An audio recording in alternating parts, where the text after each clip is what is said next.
중동에서 이런 말이 처음 나왔습니다. 미국도 프랑스도 이 말을 들어본 적이 없었습니다. 그런데 이 요구가 현실이 되고 있습니다.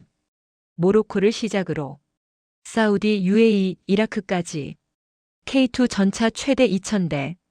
이 속도의 유럽 방산 강국 프랑스가 말을 잃었습니다. 왜 중동은 미국 전차를 놔두고 한국을 택했을까요? 왜 프랑스는 이런 속도는 역사상 처음이라며 충격을 받았을까요? 지금부터 그 이유를 말씀드리겠습니다. 대한민국의 위대한 힘을 믿으신다면 구독과 좋아요로 응원해주세요. 저는 압델라자크 엘하산입니다. 모로코 왕립군 전략기획실에서 19년째 근무하고 있죠. 제가 담당하는 일이 간단합니다. 국경 너머 알제리의 움직임을 추적하고 우리 군이 살아남을 방법을 찾는 거예요. 그런 제가 지난해 가을 라바트 국방부 회의실에서 한 장면을 목격했습니다. 리야드 메주르 장관님이 테이블 위에 서류 한 장을 올려놓으며 조용히 말씀하셨어요. 한국 전차를 검토합니다. 회의실 안이 순간 조용해졌죠. 우리가 이미 에이브람스를 200대 보유하고 있었습니다. 미국제 최신형이었어요. 그런데 왜 또 전차인가? 왜 400대나 더 필요한가? 무엇보다 왜 한국인가?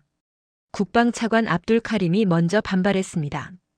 장관님, 미국과의 관계를 생각하셔야 합니다. 에이브람스 추가 도입이 정석 아닙니까? 우리가 지난 30년간 미국 무기 체계로 훈련받았습니다. 갑자기 한국이라니요? 그는 미국파의 핵심 인물이었어요.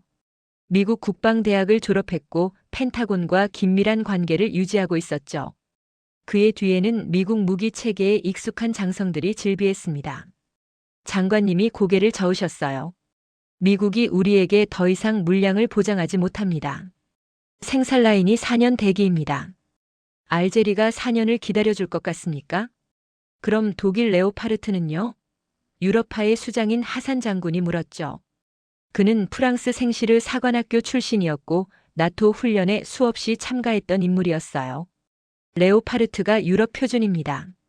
검증된 장비죠. 3년 대기입니다. 그리고 가격이 우리 예산을 초과합니다. 회의실이 술렁거렸어요. 우리 육군이 운용하고 있는 전차가 900대가 넘습니다. T-72 200대, M-60 패튼 300대, M-48 패튼 200대, 그리고 M1 에이브람스 200대. 러시아제와 미국제가 뒤섞여 있었죠. 재무담당 유수프 장군이 서류를 넘기며 말했습니다. 장관님, 예산 문제가 심각합니다.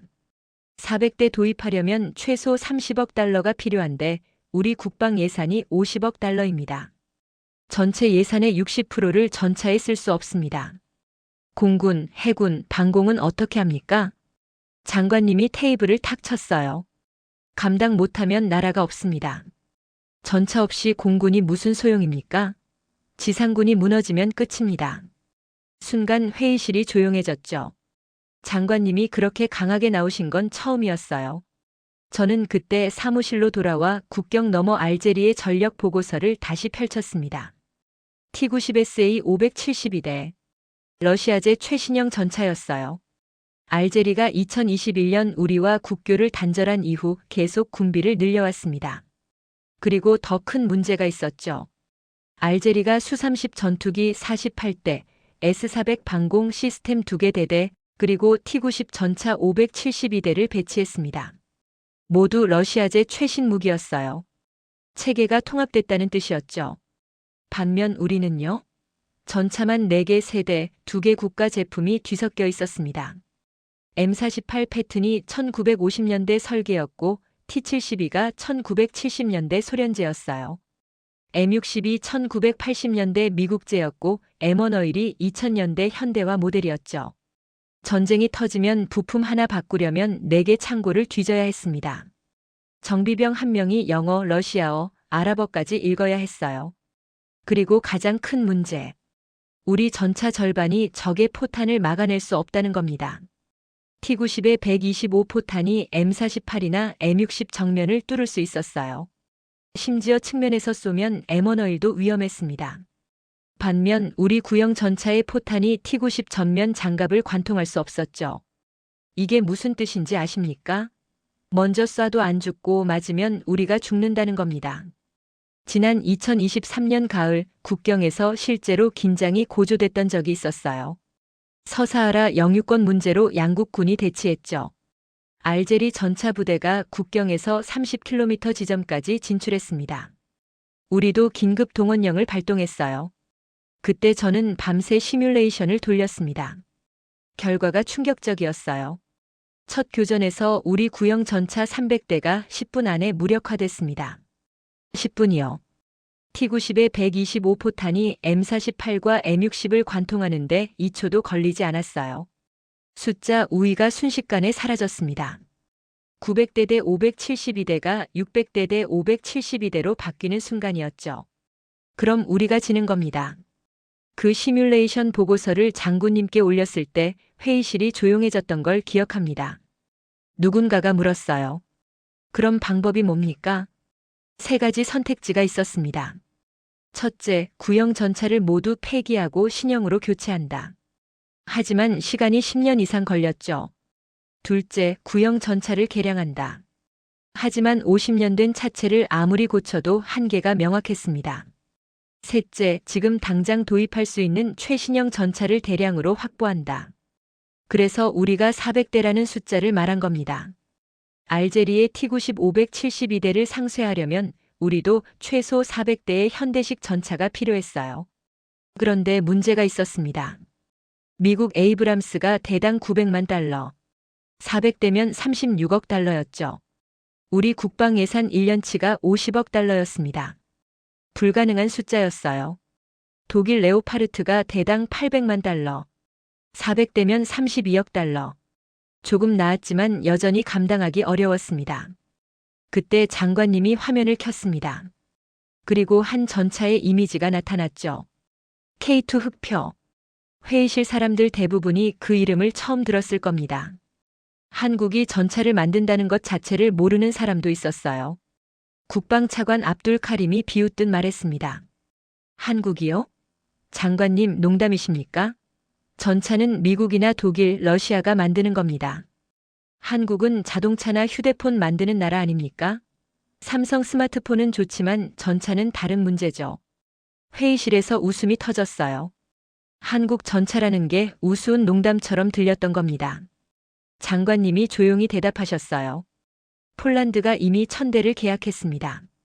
페루도 54대 도입을 확정했죠. 압둘 카림이 서류를 탁 던졌습니다. 폴란드가 계약했다고 우리도 따라합니까? 그들은 나토입니다. 우리 상황과 다르죠. 검증되지 않은 신기술에 우리 군의 운명을 맡기시겠다는 겁니까? 만약 전쟁이 터졌는데 한국 전차가 작동 안 하면 누가 책임집니까? 회의실 분위기가 험악해졌어요. 미국파와 유럽파가 나뉘어 싸우기 시작했죠. 한쪽은 에이브람스를 고집했고 다른 쪽은 레오파르트를 주장했습니다. 한국? 아무도 진지하게 고려하지 않았어요. 하지만 장관님이 한 가지 숫자를 말씀하셨습니다. K2가 대당 650만 달러입니다. 400대면 26억 달러. 그것도 기술 이전 포함해서요. 재무담당 유수프 장군이 깜짝 놀랐어요. 기술 이전이요? 현지 생산 말씀이십니까? 미국이나 독일이 그런 걸 해준 적이 있습니까? 그렇습니다. 단계적으로 모로코에서 생산할 수 있다고 합니다. 압둘 카림이 코웃음 쳤죠. 말도 안 됩니다. 미국이나 독일이 우리한테 기술 이전을 한 적이 있습니까? 한국이 왜 그렇게 합니까? 뭔가 숨긴 게 있을 겁니다. 나중에 부품값을 10배로 올릴 수도 있어요. 아니면 기술 지원을 끊어버리거나요. 회의실이 다시 술렁거렸어요. 그 말도 일리가 있었죠. 세상에 공짜는 없으니까요. 저는 그날 밤 직접 자료를 찾아봤습니다. 방산 전시회 영상, 폴란드 국방부 발표 자료, 페루 계약 보도 자료, 한국 현대로템 회사 연역. 하나씩 확인할수록 놀라움이 커졌죠. K2가 진짜였습니다. 자동장 전장치로 분당 15발. 에이브람스가 수동장전으로 분당 6발이었으니까 2배 이상 빠른 속도였어요. 능동방호체계 KAPS가 적의 미사일을 맞기 전에 요격했습니다.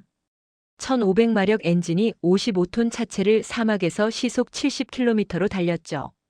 그리고 사막 사양, 섭씨 50도가 넘는 환경에서도 작동하도록 냉각 시스템을 강화했고 모래먼지 필터를 특수 제작했으며 궤도에 내열 고무를 적용했어요. 저는 보고서를 쓰면서 한 문장을 적었습니다. K2가 단순히 좋은 전차가 아니라 우리를 위한 전차다. 하지만 다음 날 회의에서 더 큰 반발이 터졌습니다. 미국 대사관에서 연락이 왔다는 거예요. 압둘 카림이 서류를 흔들며 말했습니다. 장관님, 미국 대사관 무관부에서 우려를 표명했습니다. 모로코가 에이브람스를 버리고 한국 전차를 선택하면 양국 군사 협력에 문제가 생길 수 있다고 합니다. 정치적 압력이었죠. 미국이 우리를 압박하기 시작한 겁니다. 장관님이 조용히 물으셨어요. 그래서 미국이 우리한테 에이브람스를 언제 줄 수 있다고 합니까? 4년 후입니다. 2030년이요. 4년이면 너무 늦습니다. 알제리가 기다려줄 것 같습니까? 압둘 카림이 목소리를 높였습니다. 장관님, 미국은 우리 동맹입니다. 지난 30년간 함께 훈련했고 함께 싸웠습니다. 그 관계를 한국 때문에 망가뜨리시겠습니까? 장관님이 차분하게 대답하셨어요. 동맹이 우리를 4년 기다리라고 합니다. 그 4년 동안 알제리가 공격하면 어떻게 합니까? 동맹이 대신 싸워줍니까? 침묵이 흘렀습니다. 그날 밤 긴급 정보가 들어왔습니다. 알제리가 국경지대에 T-90 부대를 추가 배치했다는 거예요. 120대가 넘었습니다. 그들이 우리 내부 혼란을 알고 있었던 겁니다. 정보부장이 긴급 보고를 올렸어요. 알제리 측이 의도적으로 전차 부대를 노출시키고 있습니다. 우리를 압박하는 거죠. 그들이 모로코 내부 상황을 모니터링하고 있습니다. 다음 날 회의실 분위기가 달라졌어요. 시간이 없다는 게 명확해졌으니까요. 기술평가팀 팀장 오마르 박사가 보고서를 펼쳤습니다. 저희가 3개월 동안 K2를 분석했습니다. 사막 환경 적합도 평가 결과 어등급입니다. 압둘 카림이 비꼬듯 물었죠. 에이브람스는요? 역시 어등급입니다. 하지만 차이가 있습니다. 무슨 차이입니까? 엔지니어가 설명을 시작했어요. K2의 냉각 시스템이 3중 구조입니다. 엔진, 전자장비, 승무원실이 각각 독립적으로 냉각돼요. 에이브람스는 2중 구조죠. 사막에서 섭씨 50도가 넘으면 차이가 납니다. 그리고 모래먼지 필터가 4단계입니다. 굵은 모래부터 미세먼지까지 단계별로 걸러내죠. 에이브람스는 2단계 필터고요. 걸프전 때 에이브람스 일부가 모래먼지 때문에 엔진 고장을 일으켰던 기록이 있습니다. 압둘 카림이 비웃었어요. 그래서 실전에서 검증됐습니까? 에이브람스는 걸프전, 이라크전에서 증명됐습니다. K2는요? 폴란드가 계약한 게 검증입니까? 오마르 박사가 조용히 대답했습니다. 폴란드가 나토 표준으로 검증했습니다. 그리고 이건 보여드리겠습니다. 영상이 틀어졌습니다. K2와 T-92 언덕을 사이에 두고 접근하는 시뮬레이션이었어요. 실제 지형 데이터를 기반으로 만든 거였죠. T-92 언덕 위로 차체 전체를 드러냈습니다. 적을 보려면 그럴 수밖에 없었죠. K2가 달랐어요. 언덕 턱에서 능동형 서스펜션으로 차체를 낮추고 포탄만 살짝 올렸습니다. 적에게 보이는 면적이 T-90의 3분의 1도 안 됐어요. 그리고 K2가 먼저 쐈습니다. KSTAM 상부 공격탄이 날아가 T-90의 정수리를 내려찍었어요. 전차 장갑이 어디가 제일 약한지 아십니까? 위쪽입니다. 정수리죠. 대부분 전차가 상부 장갑을 얇게 만듭니다. 하늘에서 공격이 안 온다고 생각했으니까요. 하지만 K2가 그 약점을 정확히 노렸죠. 포에서 발사된 미사일이 공중으로 날아올라 적 전차 위로 떨어졌어요.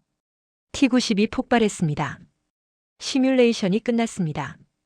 T-90이 격파됐고 K2가 언덕 아래로 사라졌어요. 회의실이 조용해졌습니다. 압둘 카림이 입을 다물었죠. 하지만 다른 반대가 나왔습니다. 재무담당 유수프 장군이 말했어요. 기술 이전이 의심스럽습니다. 왜 한국이 우리한테 기술을 넘겨줍니까? 반드시 숨은 의도가 있을 겁니다. 나중에 부품 독점으로 우리를 조르거나 기술료를 계속 요구할 겁니다. 하산 장군도 거들었어요. 유럽에서 그런 사례가 많습니다. 처음엔 기술 이전 약속하고 나중엔 핵심 부품만 독점하죠. 결국 종속되는 겁니다. 그때 협상단이 서울에서 돌아왔습니다. 협상 총책임자 라시드가 회의실에서 보고를 시작했죠. 한국 측 제안입니다. 1단계로 조립 공장을 모로코에 짓습니다. 현대로템이 직접 투자하고 우리 기술자들을 훈련시킵니다. 2단계로 주요 부품을 현지에서 생산합니다. 엔진, 변속기, 서스펜션까지요. 3단계로 설계 변경 능력까지 이전합니다. 우리가 스스로 K2를 개량할 수 있게 된다는 겁니다. 유수프 장군이 물었습니다. 대가가 뭡니까? 로열티는 얼마입니까? 전차 가격에 포함됩니다. 추가 비용 없습니다. 말도 안 됩니다. 세상에 공짜가 어디 있습니까? 라시드가 한국 측 말을 전해줬습니다. 우리도 과거에 다른 나라 기술로 시작했습니다. 1980년대 미국 M1 에이브람스 기술을 배웠고 1990년대 러시아 T-80 기술을 연구했습니다. 그래서 압니다. 기술 종속이 얼마나 고통스러운지.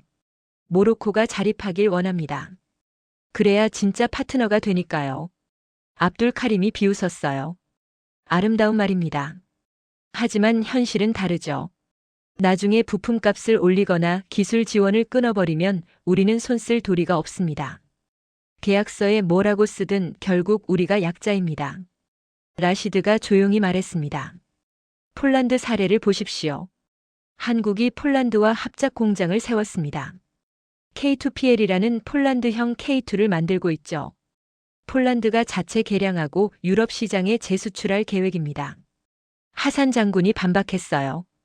그럼 한국이 경쟁자를 만든 게 아닙니까? 왜 그렇게 합니까? 이해가 안 됩니다. 라시드가 대답했습니다. 파트너를 만든 겁니다. 한국이 폴란드와 함께 성장하는 길을 선택한 거죠. 그리고 현대로템 CEO가 제게 이렇게 말하더군요.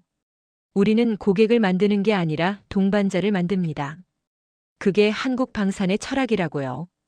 그 말이 회의실에 울렸어요. 라시드가 덧붙였습니다. 제가 서울에서 느낀 걸 말씀드리겠습니다. 미국 사람들과 회의할 때 이런 식이었습니다. 우리 조건이 이겁니다. 받아들이시면 계약하죠. 안 받으시면 다른 나라 찾으시면 됩니다. 우리는 바쁩니다. 독일도 비슷했습니다. 이게 우리 제품이고 이게 가격입니다. 필요하시면 사세요. 기술 이전? 그런 건 논의 대상도 아닙니다. 한국이 완전히 달랐습니다. 그들이 먼저 물었어요. 모로코에 뭐가 필요합니까? 사막 환경이 어떻습니까? 정비 인력 수준이 어떻습니까? 장기 운용 계획이 뭡니까? 예산 제약이 있습니까? 그리고 이렇게 말하더군요. 그럼 이렇게 만들어 드리겠습니다. 모로코 환경에 맞춰서요. 그리고 모로코가 스스로 만들 수 있도록 돕겠습니다. 회의실 분위기가 조금씩 바뀌기 시작했어요.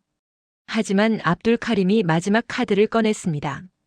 장관님, 미국 대사관에서 공식 서한이 왔습니다.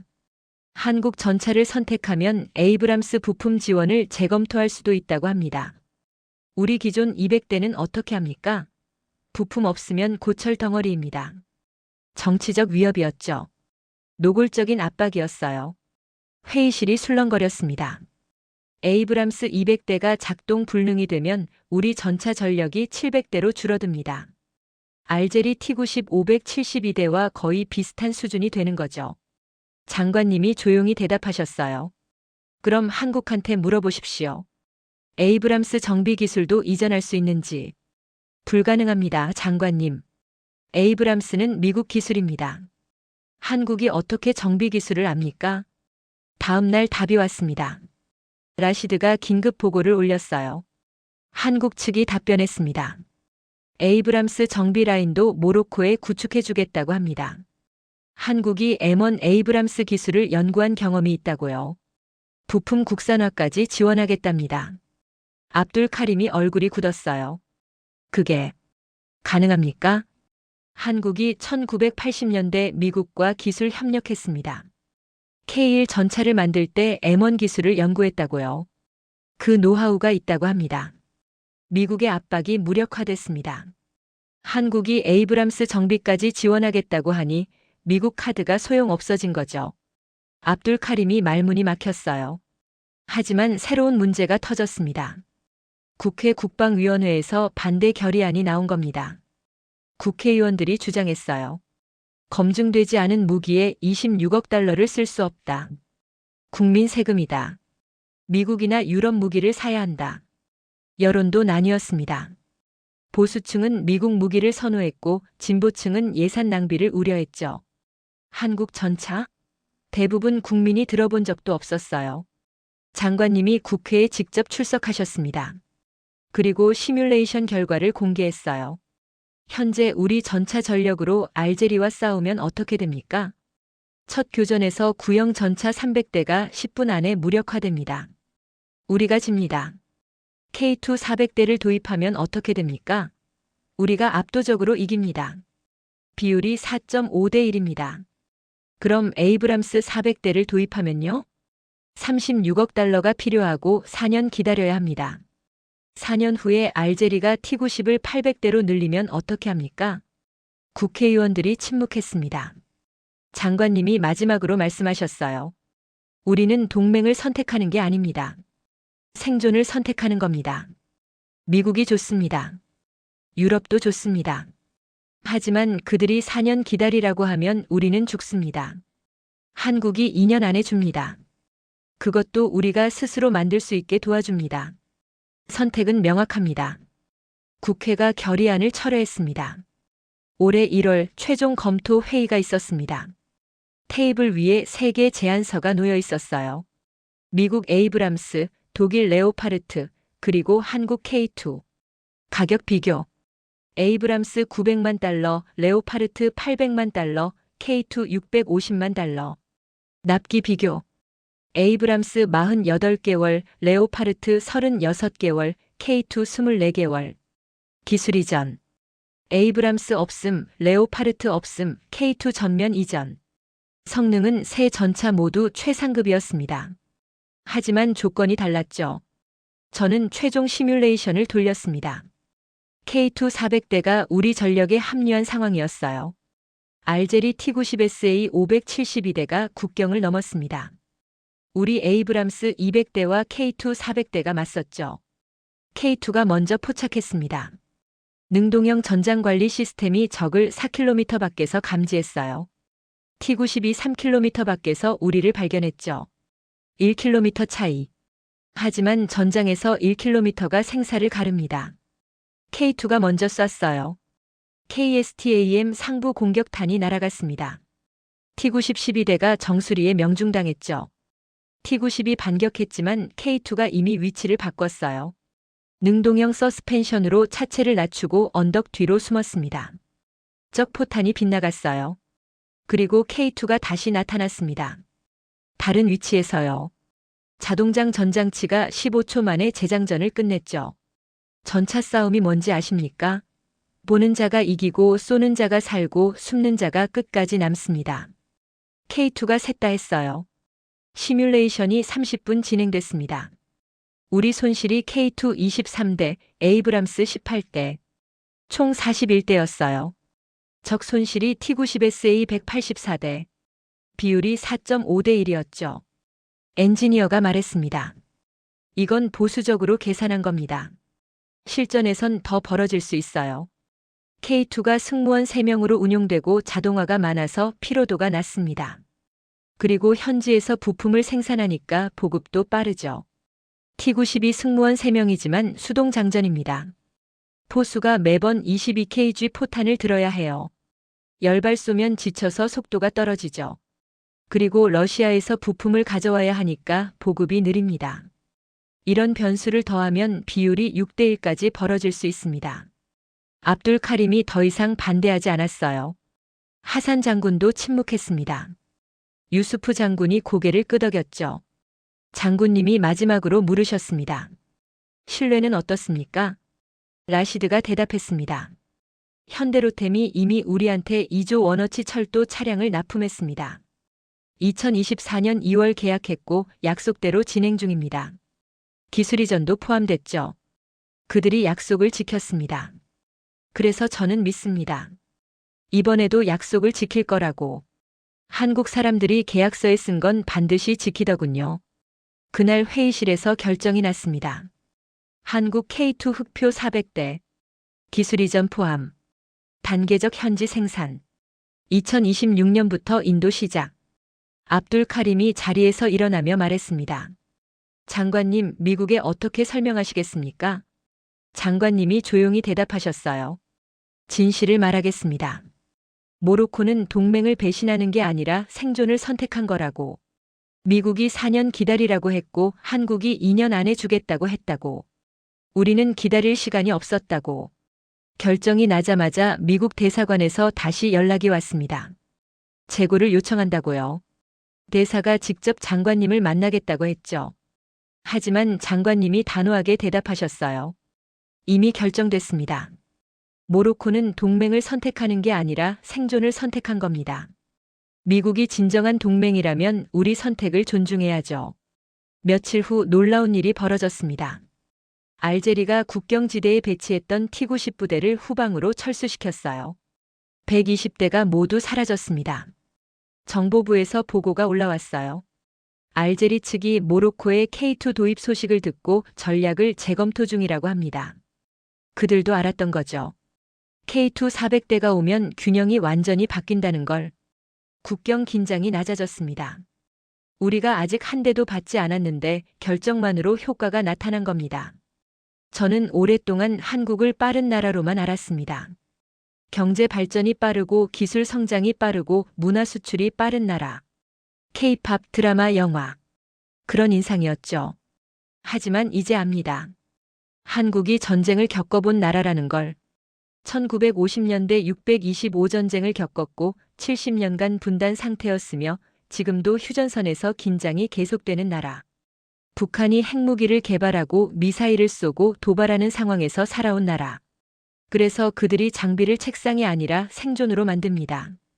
전쟁은 이론이 아니라 현실이라는 걸 아는 나라죠. K2가 무기가 아닙니다.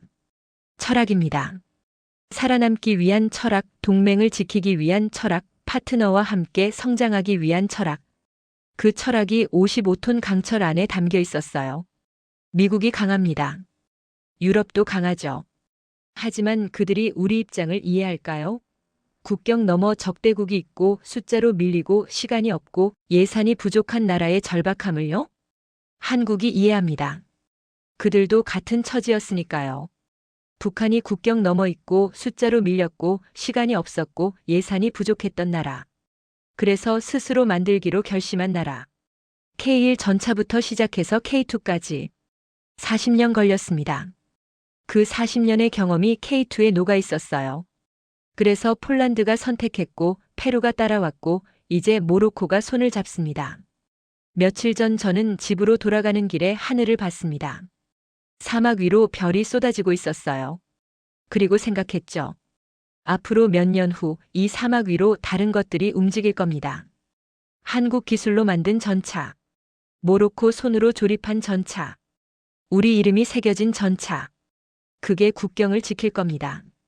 숫자가 아니라 기술로. 이름이 아니라 실력으로. 강대국 그늘이 아니라 파트너 신뢰로. 미국이 우리를 압박했지만 우리는 굴복하지 않았습니다. 유럽이 회의적이었지만 우리는 확신했죠. 내부에서 반대가 있었지만 우리는 결정했습니다. 왜요? 생존이 걸린 문제였으니까요. 저는 압델라자크 에라산입니다. 그리고 저는 지금 확신합니다. 대한민국이 모로코의 미래를 함께 만들 파트너라는 걸. 그리고 이 결정이 단순한 무기 구매가 아니라 한 나라의 존엄을 지킨 선택이었다는 걸. 여러분, 이 이야기가 단순한 무기 구매 계약이 아닙니다. 강대국의 압박 속에서도 자기 길을 선택한 한 나라의 이야기죠. 그리고 그 선택 뒤에는 생존이 아니라 존엄이 있었습니다. 미국도 유럽도 아닌 대한민국을 선택한 이유. 그건 기술이 아니라 철학이었습니다. 함께 성장하는 파트너의 철학.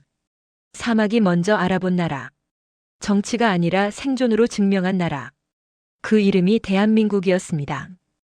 오늘 이야기에 감동하셨다면 좋아요와 구독 버튼 한번 눌러주세요. 더 많은 감동적인 이야기를 전해드리겠습니다. 지금까지 별빛 사연소였습니다.